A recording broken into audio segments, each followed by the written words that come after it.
Сайн байцгаана өрхөн үзэгчдээ монголчуудын соёлын бие болон бие тус үеийн тухай үзүүлдэг Монгол Өв соёл хөтөлбөрийн шинэ дугаар үзэгч та бүхэнд хүрч байна.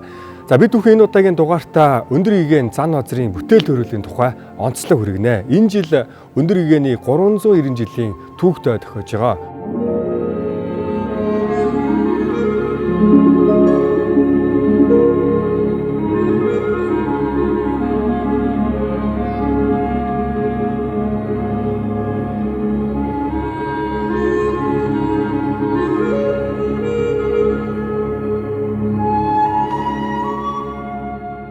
За бид бүхэн одоо өндөр гэгээний урлалын бүтээлийн тухай ярилцахаар Түүх Хсаат нөөцийн хөрөөлөнгийн эрдэм шинжилгээний ажилтан доктор Гүнчин Иршийг студидд урьсан байна. За сайн байна уу та? За сайн байна уу. За сайхан аварч байна. Сайхан аварч байна. Сайхан аварч байна. Аргалахын анх дугаар үед Жавсан дарамтын хувилгаа өндөр гэгээн гэж одоо Монгол төмний сод хөвөн бол одоо дэлхийд даяар алдар нэрээр дуурсгасан ийм хөө. Тэгэхээр энэ өндөр гэгээн судлал ер нь Монгол оронд их хөгжсөн. Тэгэхээр өндөр гэгээний тухай яриагаа эхлэв. Одоо хожуу дундад үеийн гэх юм уу Монголын түүхэнд тодорч гарч ирсэн сод хүн. За өөрөөр хэлбэл энэ хүн бол нэгдүгээрт нь Чингис хааны Алтан уургийн хүн. Хоёрдугаарт нь яг энэ цаг үед дэлгэрж исэн Буддын шашны Монголын хамгийн том цол мяндагтай том хувраг хүн байсан. Тэр утгаараа ер нь бол нийт монголчуудын одоо номын багш. Дээрэс нь бол энэ хүнийг одоо өнөөдөр хамгийн их бас алдаршуулдаг зүйл нь бол энэ хүний одоо бүтээсэн одоо бурхан шүтээний урлал бол одоо дэлхийн одоо буддын урлагт бол онцгой байр суурь эзэлдэг.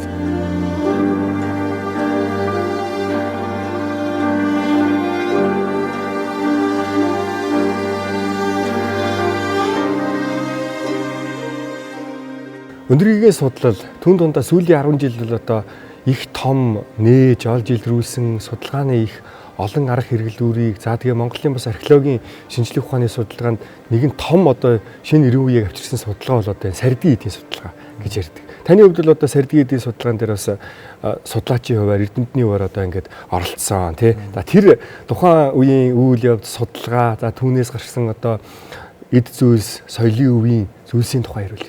Энэ сардгийн эдийн экспедицийн хүрээнд бол өндөр гэгээн зан азрын одоо судлалд бол бас олон чухал зүйлсүүдийг бол шинээр нээж илрүүлсэн. За үүний үр дүнд бол өндөр гэгээн зан азрын одоо тухайн үед барьж байгуулж ирсэн томоохон одоо хийд буюу ер нь бол түүх бичлэгт бол нийслэл хүрээний яг үүслийг бол холбож үздэг тэр сардгийн хийдийн төрөнд бол баталгаа явуулсан. Энэ бол маш том одоо төвд загварын бүтээн байгуулалт байсан. Өөрөөр хэлбэл өндөр гэгээн энэ хийдийг байгуулахын тулд амьдралынхаа яг эд үеийн 32 жилийг зарцуулсан байдаг. За дээрэс нь бол энд олон одоо мянган шавар бурхны одоо урлал байсан нь бол энэ хүү судалгаагаар бол мэдэгдсэн. За дээрэс нь бол энэ бурхтын одоо ур хийц хэв маягийг бол тусгайлан одоо наривчил судлах үүргийг бол одоо надад оногдуулснаар энд бол одоо судалгааны ажлыг явуулаад ер нь энэ шавар бурхт нь бол ур хийцийн хувьд өндөр гэгээний уран бүтээлд бол шууд холбогдох юм байна гэсэн ийм үр дүнд бол хүрсэн. Та энэ өндөр гэгээний хийсэн шавар бурхад ер нь хичнээн тооны шавар бурхад болцсон. За одоо ямар бурхтын одоо сэрэг дөрүүдийг урлан бүтээсэн байна. Тэр тухай хоёлоо одоо ингээд хүн зөрүүлээд ярил. Сардгийн хийдийн одоо төөрд явуулсан судалгааны одоо үр дүнд бол тэдгээр олон тооны одоо шавар бурхтыг хийхдээ яг тэр тухайн бүс нутгийн одоо орчмоос илэрч гардаг шаврыг ашиглаж хийсэн нь бол одоо лабораторийн судалгаагаар бол тогтоогдсон. Маш олон төрлийн хэмжээтэй. Үндсэндээ нэг 3000 гаруй одоо бурхтуудыг бол урлж бүтээсэн байдаг. За үүнээс бол хамгийн одоо том хэмжээтэй нь бол үндсэндээ нэг 5 м гаруй өндөр сууга дүрийн одоо бурхны дүрийг урлсан байгаа. За энэ бурхтууд нь бол өнгөрсөн цагийг одоо билэгдсэн одоо Дэвангар бурхан. За яг одоо цагийг билэгдэж бурхан багшийн дүрийг бүтээсэн. За ирээдүйн цагийг майдар бурхнаар төлөвлөсөн ийм одоо 3 том баримл бол одоо тухайн гол сүмийн одоо хоймрын тасалгааны хамгийн хойморт нь бол бүтээсэн байна. За үүний одоо хоёр хажуугаар бол 10 бодисдва бурхтыг 5-5-аар нь одоо ингэж байрлуулсан. За энэ бодисдва бурхт нь бол одоо босоо дүртэй. За үндсэндээ нэг 3 м гарan өндөр ийм хэмжээтэй бурхтууд байгаа. За тэгээ энэ бодитва бурхад бол төгс баясгалантын дүртэй гэж ярьдаг. Одоо тэр 8 чимиг 5 торгон хувцаа одоо бүх одоо тэр гоё тансаг зүйлсээ одоо бүтэн одоо асаасан ийм байдалтайгаар бүтээсэн. За үүний дараагаар бол одоо Хоймрын 3 цагийн бурхны өмнө бол бурхан багшийн 2 шавийг бүтээсэн байгаа. За энэ нь бол түрүүний 10 бодисд байгаас арай номхон. За энийг бол бурхан багшийн дүрийг одоо бүтээхдээ заавал одоо ингэж дагалдуулж бүтээдэг нэг юм иконографийн буддын юм тогтсон ийм хэв маяг бол эндээс илэрч харж байгаа. За ингээд хамгийн олон тоогоор олдсон бурхтууд бол язгуурын 5 бурхан байгаа. За ерөнхийдөө шүтээний одоо хойд ханыг ингэж тойруулж бүхэлд нь одоо хан дагууд одоо байрлуулж исэн болов гэмээр 3000 гаруй одоо хэмжээд ширхэг ийм язгуурын 5 бурхан илэрсэн. За энэ язгуурын 5 бурхтыг бол мөн одоо шавар хивд одоо ингэж хивэлж хийгээд түүнийг одоо сайтар шатааж ингэж боловсруулсан ийм бурхтууд байсан. За энэ бурхтуудаас бол цөөн тооны бурхт нь бүтэн. За бусд нь бол одоо хагарч угарсан байдалтайгаар олдсон. За жижиг хэмжээтэй одоо нэг 20 см-ийн өндөртэй ч юм уу одоо харилцсан адилгүй дүр дүрслэл бүхий энэ нүүрний маск буюу ийм зүйлс бол бас нэг цөөн тоогоор илэрсэн. За мөн одоо шавар дармал бурхан гэж ярьдаг юм да. Нэг талаас нь одоо ингээд хивэлж одоо ингэж бүтээсэн жижигхэн нэг бар маяг. Тий, одоо тэр бол нэг 2 см-аас нэг 7 см-ийн хооронд ийм хэмжээтэй одоо ийм шавар бурхтууд бол бас цөөн тоогоор бас гарсан байдаг. Тэгэхээр ийм олон төрлийн одоо шавар урлал бол энд хийгдчихсэн. Энэ нь өөрөө бол томоохон одоо уран бүтээлийн одоо том үйлдвэрлэлийн төвшний одоо үйл ажиллагаа энд явагдчихжээ гэдгийг бол харуулж байгаа. Дээрээс нь бол өндөргийн уран бүтээлийн одоо төрөл зүйлийн дотор шавар урлал одоо зохих байр суурь эзэлж байсныг бол энэ сардгийн эдийн судалгаа анх удаа одоо бидэнд бас нээж өгснөөр хамгийн чухал юм байна. Тоон үзүүл дээр авч үзвэл агч баяа буюу үл хөдлөгч бурхан 270 ширхэг бүртгэгдсэн 22%, вайр чана буюу маш гүйгүүлэгч бурхан 263 ширхэг бүртгэгдсэн 22%, амаг сэди буюу үйл бүтээгч бурхан 237 ширхэг бүртгэгдсэн 19%, Амитава буюу цаглагчгүй гэрэлт бурхан 231 ширхэг бүртгэгдсэн 19%, Аратнасамбава буюу Эрдэнэсээс төрөгч бурхан 204 ширхэг бүртгэгдсэн 17% эзэлж байна. Дээрх язгуурын 5 бурханаас гадна үл мэдэгдэх 15 ширхэг бурхан бүртгэгдсэн 1% эзэлж байна. Та одоо энэ өндөргийгээний сардгийн эдээс олдсон энэ шавар бурхтууд дээр ер нь ямар төрлийн судалгаануудыг хийж ямар үр дүнгууд гарав? Одоо сардгийн эдийн гол сүмийн зохиомж бол Эрдэнэзун хийдийн одоо гол зүүгийн сүмийн одоо тэр шүтээний зохиомжтой үндсэндээ төстэй байна гэж үзэж байгаа. Ийм үр дүнд бол хүрсэн байдаг. Энэ шавар бурхтуудын одоо ерөнхий тэг хэмжээ тийм ээ. Одоо хийц хэв маяг нь бол өндөргийн зан азрын уран бүтээлд бол бүрэн хамаархаар байна гэсэн ийм үр дүнд хүрсэн. Монголчуудын уламжлалд одоо энэ шүтээн урлал, ялангуяа энэ буддын шишний урлалын хөгжлийн нэгэн цаг үеийг илтгэх энэ төлөөлөл одоо яалтчгүй сардгийн эдээс олдсон энэ шавар бурхад юм байна гэж өнөөдөр бид хүмүүс ойлгож болохоор болж байна. Монголчуудын одоо оюун санааны бол бас нэг том нэгтгэгч. Ер нь тухайн цаг үедээ ч тийм байсан. Өнөөдөр бол энэ хүний одоо тэр соён гэгээр л тийм ээ. Монголчуудын одоо энэ эрдэм мэдлэг, аж төрх хэв ёс тийм ээ. Энэ шашин, суртал энэ бүх зүйл дээр нарийн гүнзгий одоо шингэсэн байдаг. Эргээд одоо тэр түүнийг нь задлаад аваад үзэх юм бол энэ нэгдмэл нэг Монгол үндэстний төлөө нэгдмэл одоо тэр хүчрэхэг монголчуудын оюун санааны төлөө энэ одоо ухамсарт амьдралаа зориулсан ийм хүн гэдэг нь бол яалтчгүй харагддаг. Энэ одоо гайхамшигтай үеийг хэн үлдээсэн бэ гэхээр өндөргийн үлдээсэн байдаг. Тэгэхээр бид нар бол өндөргийнийг бол илүү сайн одоо судалж таньж мэдэх. За тэр хүний одоо үйл хэргийг сургаалыг нь одоо тийм ээ дагаж мөрдөж явах бол монголчуудын одоо бас чухал үүрэг юм болов уу гэж одоо хувьдаа бодож явдаг. За танд баярлалаа. За өнөөдөр бид нэр урлагийн судлалын ухааны доктор Гүнчинштэй бол одоо өндөргийгээний сардгийн хийд. За түүн дундаа одоо сардгийн хийдээс олцсон одоо шавар бурхтын одоо судалгааны тухай ярилцлаа. За манай Монгол Улс соёл хөтөлбөртэй хамт байгаа үзэгч та бүхэнд баярлалаа. За бид бүхэн одоо дараагийн нэгэн сурвалжлагыг үзэгч та бүхэнд хүргье. Хүмүүн төрлөختний шүтэн бишрэх зүйлийг бүтээдэг хүмүүс үнэн зөв шүтэн шиг шүтэн бүтээгч байхын тулд ёс зарчим, үзэл бодол, эрдэм чадвараар бусдаас онцгой илүү боловсрсон нэгэн байх хэрэгтэй хэмээн үздэг. Хүн төрлөختний дундаас онцгой бүтээгч түүн дундаа Монголоос төрөн гарсан нь өндөр гэгээн билээ. Дүүний бэлэг авьяас, хувилгаан шинж болвоос төрөлхийн хийгээд ариун номын хүчин ажээ. За өндөргийн урлагийг бол дэлхийд дахинд бол шигшин магтаад үнэхээр гайхамшигтай сайхан гэж одоо үнэлж байгаа нь бол гоё сайхан талаас бишээ гэж би бодож байгаа. Баггүй хугацаанд маш олон одоо бурхны шашны урлагчид, судлаачид, сүсэгтнүүдийг хүндлэл бишрлийг үеийн үед одоо маш өндөр сэтгэлийн татаж бишрлийн төрүүлж ирсэн энэ байдал нь бол ямар нэг зүйлийг одоо алдаатай буруу хийсэн гэж нотлогдоогүй байгаагийн илрэл баггүй. Энэ нь юу гэсэн үг гэхээр ном онолтойгоо нийцч байна. За ер нь хамгийн зөв нь энэ мөн байсан байна. Үнэхээр үн шиг зүйл дахин давтагдахгүй байна. Балбын дархан балбаж хийсэн гэл үг байдаг да. Балбууд өөрсдөө тийм мундаг урлаачтай шүү дээ. Алдартай.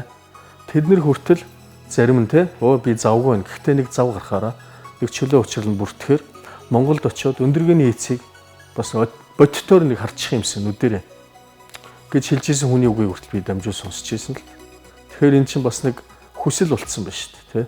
88 онд Чултумган гаргасан одоо цоврал номнууд тэр өндөргөний зан озрын ном хүртэл тустай байдаг шүү дээ. Энэ номнууд бол харьцангуй бас дэлхийд дахинд бол танигдахад маш их одоо юу үзүүлсэн гэж бодож байгаа. За тэндээс сүүлд ингэж дэлгэрч танигжээ гэж үзэх юм бол тэр чинь 88 оноос хойш өдөө хүртэл алдарсан нэр хүндээ алдаагүй улам өсөөл байна.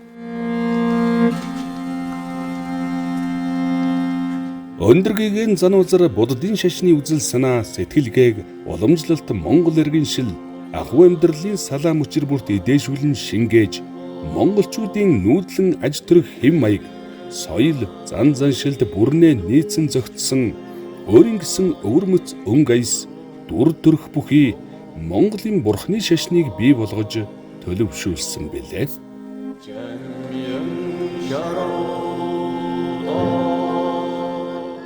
Тэгвэл яагаад юугаар ингэ алдаршаад байгаа юм бэ те? Энэ талаар ярих хэрэгтэй байна. Өндөргөө ингээд шууд зохиогоо тийччүү бурхан багшийн үеэс мэрэгдийн гаргасан хувь хэмжээний бурхтуудын онлыг барьж хийж юу гэд үзэхлээр тэнд бол үнэхээр яв цав нийлдэг. Ботоод зурган дээрээс хэмжилт хийхэд бол янзын сайхан нийлдэг. Яагаад хувь хэмжээ гэж юм яриад байгаа юм бэ гэхээр хүмүүс ч ойлгомжгүй гэж магадгүй. Одоогор бол антом юм. Антом гэдэг чинь харьцаа байхгүй дээ. Өндөргөний тэр хувь хэмжээ юуг онолдож байна вэ гэхээр оюун санаа нь маш эрүүл. Бүр төгс эрүүл. Тэрийгэ дагаад бие нь эрүүл. Бүр төгс эрүүл. Одоо эд эрхтэн гэж жишээд үзэх юм бол ямар ч өвчмгүй эрүүл эд эрхтэнгүүд тэгээд дотор гадаргүй эрүүл. Тэгээд оюун санаа нь ямар ч тийм тэнэгрэл байхгүй эрүүл. Ийм хүн бол ямар төвшөнд ийм болох вэ гэдэг онолго байхгүй. Ямар даваануудыг даваад хүн тийм эрүүл болох юм бэ гэвэл нүгэл хилэнцгүй болвол ийм болно гэдэг гоё онолго байхгүй.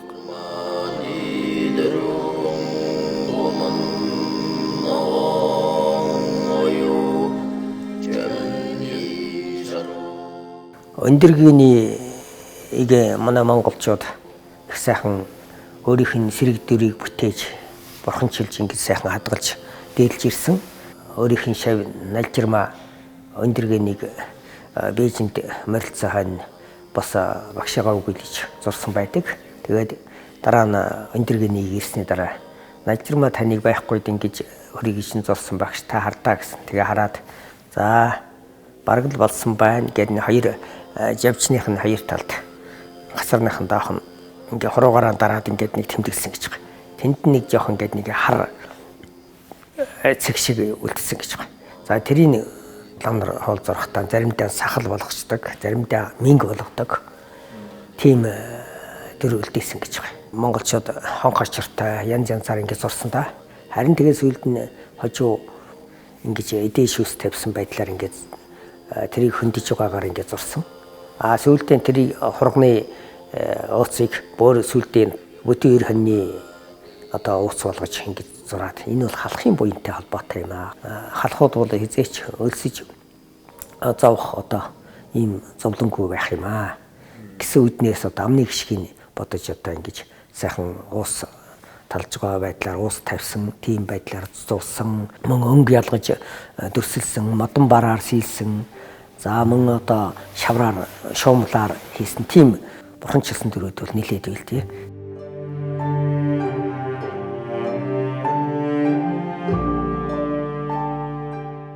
Монголчуудыг эвтэй найртай байлгахын төлөө ухаан аврал дуулж санаагаа сааж байсан сууд сэтгэгч эрдэмтэн түүний мэрэгэн санаа гүн ухааны бодрол бясалгал нь жанлав цогцол буюу цаглууга зохилдуулсан залбир адстадын дээдийг хайрлагч оршва мань бүтээх арга хэмээх зохиол бүтээлүүд нь нэвч шингэсэн байна. Энэ бүхнээс өндөр гигантэн бол хийсэн бүтээсэн болон сэтгэлгээний ур хаялгаараа их соён гэгэрүүлэгч байсан гэдгийг ч нотолж болно. Яагаад бурхтуудын ингээл суд шүрмсэн ингээл илгүү те далд малд байд юм бэхээр сэтгэл маш амгалан болсноор буюу уур уцаар хилэнгүй болсноор энэ амгалан болно гэж. Энэ хатангаршаад байгаа энэ суд чинь дотгошоогоо ширгэж өгнө шүү дээ. Энийг нөгөө жоохон хүүхдийн булбар арьстай жишиж үздэг байхгүй юу? Тий. Тэгэл ингээ бурхтуудын дүр мөрийг хийхэр чинь гачин гоё үлгэрийн биетэй шүү дээ.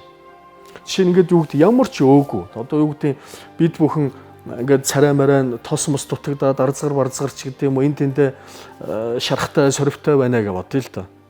Тэр болгон ямар нэгэн үеийн шалтгаан байх нь шүү дээ.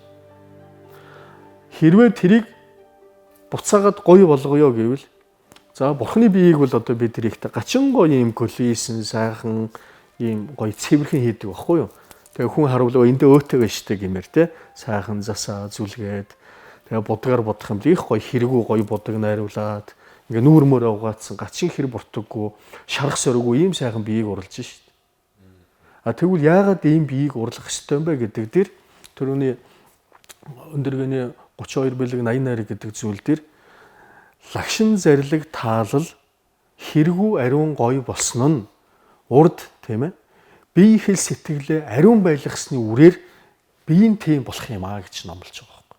Гал дахихч байд юм уу одоо тэгэл янз янзын тийм уул авааны уншлаг дахлах төрөл эндэргэн болоод эндэргэний шавнар одоо заян гэгэн лусан барнлээ ламын гэгэн лусан данцсан жансан жамцсаа тэгээд өөр олон сайхан лам нарын одоо уул авааны тухай бичсэн судар номнууд бол манай Монголд бол их байсан да. Одоо ч гэсэн байна. Хадгалагдж байна. За тэгээ энэ мэтлэнгээр бол өндөргэн бол мөн одоо монголчуудын одоо амны гişиг буян заяаны төлөө маш их хийсэн хөө.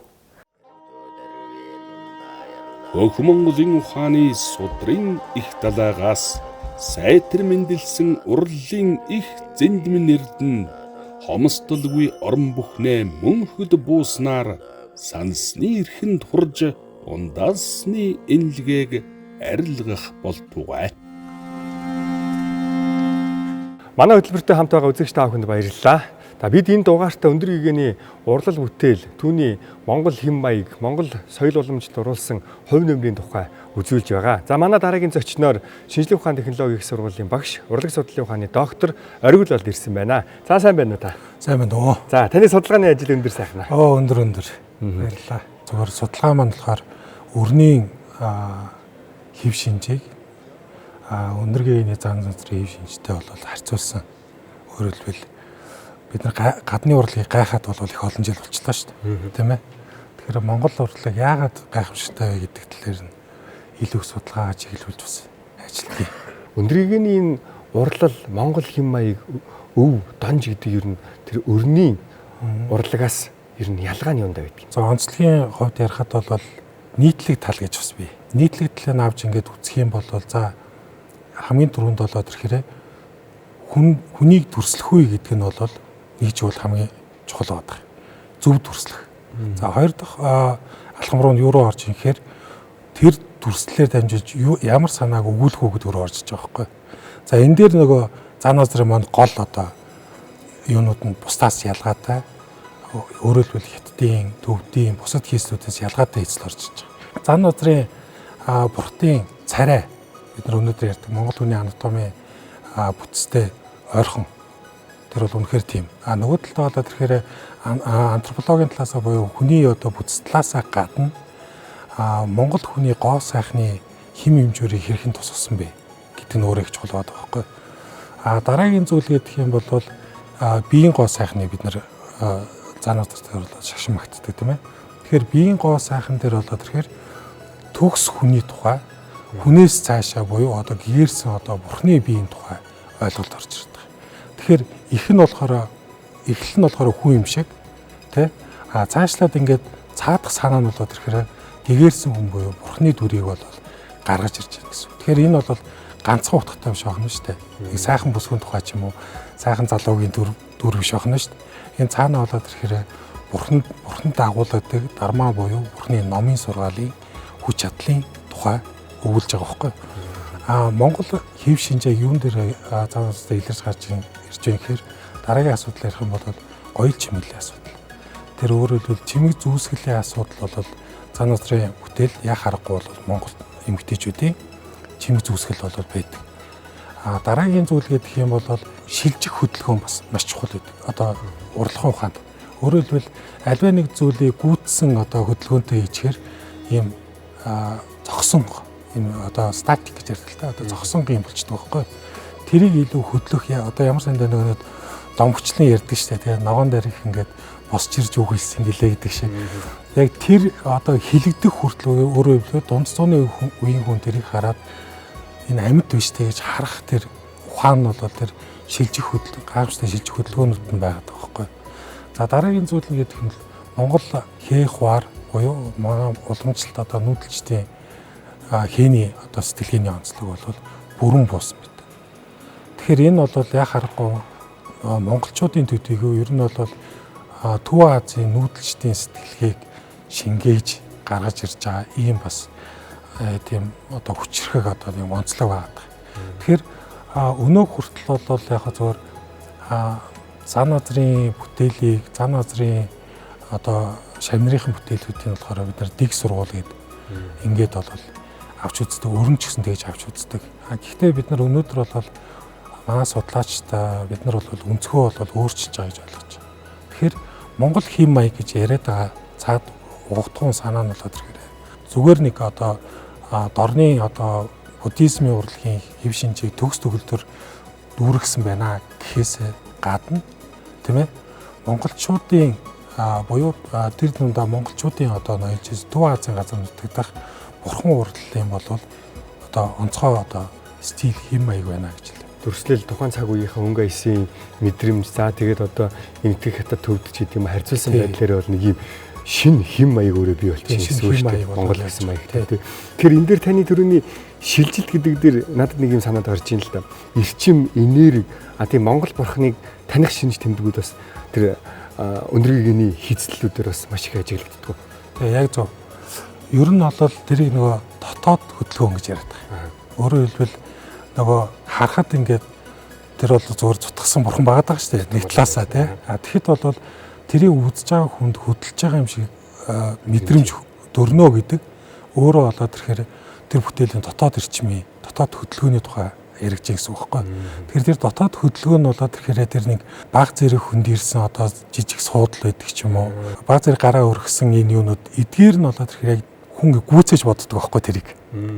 Тэ? Тэгэхээр гүйцээж бодоод ирэхээр тэр ингээд оюун санаанд нь ингээд хөдөлж байгаа юм шиг мэдрэмжийг ингээд төрдөг.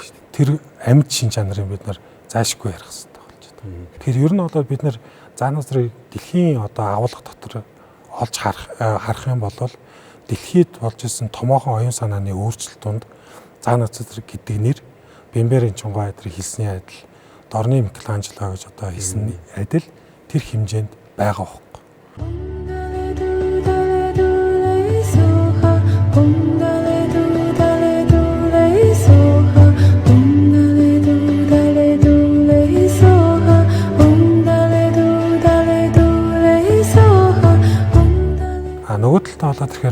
одоо хүртэл бол зан азрыг судлах юу дуусаагүй байгаа юм.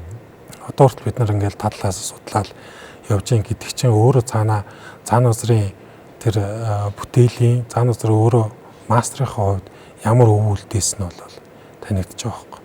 Тэгээ би зөвхөн одоо бид нар Монголдо гэлтгүүгээр ер нь бол дэлхийн хэмжээнд бид нар бол сэтгэж тэр хэмжээнд бол бид нар энийг цаашаа авч судлах нь маш чухал байна. Бурхан урлал гэдэг энэ зүйлийг одоо судлахын ач холбогдол нь мэдээ цаглах шүү. За энийг одоо ингээд ард иргэд олон нийт бид одоо танин мэдэх тэр ач холбогдол юу юм бэ? Бид нар өөрсдөө бол танин мэдж байгаа хамгийн том зүйл баг л та. Яг гэх юм бол яаж ч ингээд бид нар гадагшаа явсан эдийн одоо үдгийн сайхан зүйл харсан ч гэсэн эргээд нөгөө бид нар Монгол хүн л болохоор Монгол дотроо Монгол сэтгэлгээний дотроо оршдог. Альва нэгэн Монгол гэсэн зүйлийг магадгүй нүүдэлчэд гэсэн зүйлийг бол зан узраас ангид ерөөсөө авч үзэх боломжгүй юм санагддаг. Альва нэгэн бурхан дүрслийн тухай ойлголтоос давсан ойлголт байгаа. Өндөр гэгэний энэ хэм маяг соёл өв уламжлалын тухай нэвтрүүлэг тас үнэтэй сайхан санаа гайлж өөрийнхөө судалгааг олон нийтэд хаваалцсан таны ажил судалгаанд амжилт хүсье. За баярлалаа. За манай Монгол Өв соёл хөтөлбөртэй хамт байгаа үзэгч та бүхэнд баярлалаа. За бид бүхэн одоо дараагийн нэгэн сурвалжлагын үзэгч та бүхэнд хүргье.